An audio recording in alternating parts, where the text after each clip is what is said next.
Spain's prime minister has ordered 5,000 more troops and 5,000 police officers and civil guards to the Valencia region, as residents criticize local authorities over their response to catastrophic flooding.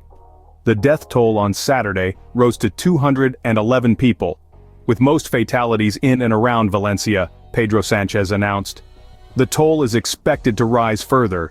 Heavy rains that began on Monday caused floods that destroyed bridges and covered towns with mud, cutting off communities and leaving them without water, food, or electricity. Sanchez said the deployment of emergency services and the army was Spain's largest in peacetime, in response to one of the worst floods in Europe this century. The prime minister said he was aware the response that is being given is not enough and acknowledged severe problems and shortages. He said there are still desperate people searching for their relatives, people who cannot access their homes destroyed and buried by mud. I know we have to do better. Weather warnings remain in force in northeastern and southern Spain through Sunday, while another was issued in the Balearic Islands for Saturday. Around 1,700 soldiers are already working on search and rescue operations in the Valencia region, although hope of finding more survivors is dwindling. Part of the focus is on pumping water out of underground tunnels and car parks, where it is feared people were trapped as water surged in. Paco Palet, a journalist in Valencia, told the BBC the new troops will bring in much-needed heavy machinery, bulldozers, trucks, and help to improve the speed and organization of the rescue efforts. Sanchez said some places are still suffering from lack of basic resources. We know that aid is taking time to reach certain locations.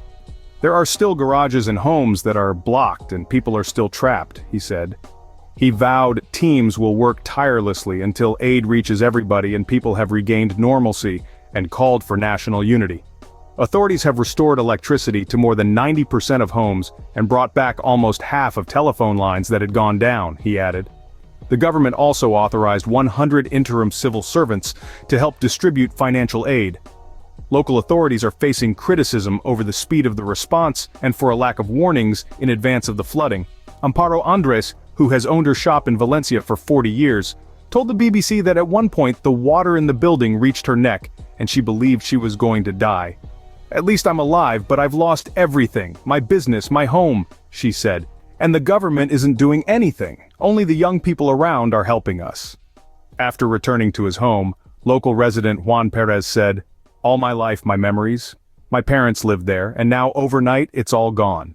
The Civil Protection Agency, overseen by the regional government, issued an emergency alert to the phones of people in and around the city of Valencia after 20 o'clock local time, 19 o'clock GMT, on Tuesday, by which time the floodwater was swiftly rising in many areas and in some cases already wreaking havoc.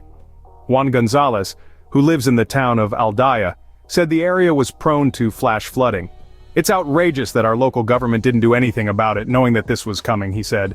In the devastated town of Paiporta, where more than 60 deaths have so far been reported, residents have expressed their frustration. Just that aid is coming in too slowly. "There aren't enough firefighters, the shovels haven't arrived," Paco Clemente, a 33-year-old pharmacist, told the AFP news agency as he helped clear mud from a friend's house. Thank you for watching Topics on Trend. Go ahead and check out another trending video on our channel here.